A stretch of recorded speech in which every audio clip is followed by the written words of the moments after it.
Bonjour à tous, bienvenue à cette 5e édition des rencontres géomatiques de la Réunion et de l'océan Indien. On a plus de 160 inscrits, 15 présentations qui visent à apporter en fait un certain nombre de solutions, des présentations d'actions de recherche sur des thématiques et des enjeux d'actualité. On a eu tout au long de la journée, au travers des pauses, des présentations en extérieur, un certain nombre de formats qui favorisent justement cet échange entre de nombreux acteurs institutionnels qui étaient présents, des laboratoires de recherche et puis un certain nombre d'entreprises aussi. Ces journées géomatiques à La Réunion, elles sont riches de par, je dirais, la présence de différentes expertises et experts dans les domaines à la fois de la géographie, de l'informatique et bien d'autres disciplines.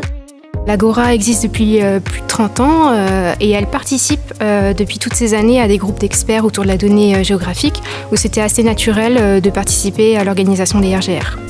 Les enjeux auxquels répond la géomatique sont nombreux et multiples puisqu'on va trouver de l'usage de la géomatique dans quasiment tous les domaines, que ce soit de l'environnement, de la gestion des risques, comme pour nous des bureaux d'études.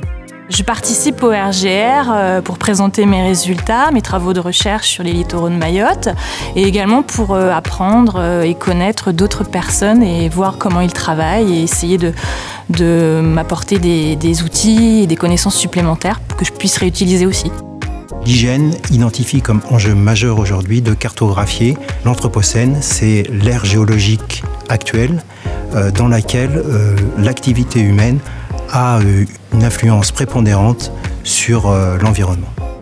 C'est quand même des données purement souvent scientifiques. Comment faire en sorte que ces données-là soient digestes, soient entendables, soient compréhensibles par l'ensemble des Réunionnais. Voilà, amener justement cette compréhension pour qu'un déclic se fasse dans son changement de comportement qui doit se faire au niveau donc planétaire. Notre rôle, il est capital dans la mesure où nous sommes là pour surveiller ce qui se passe, mesurer toute cette évolution, mais aussi quelque part proposer des solutions. Donc le travail du géomaticien, c'est aussi de fédérer toutes ces données de manière à un moment donné, converger vers une solution pratique qui demain nous permette de vivre le mieux possible sur cette planète. Les rencontres géomatiques évoluent constamment. On a proposé différents formats, différentes thématiques. Cette année, nous sommes au domaine du MOCA sur le nord. On est passé du sud en passant par l'ouest. Maintenant, on est dans le nord. Rendez-vous l'année prochaine pour une réelle surprise.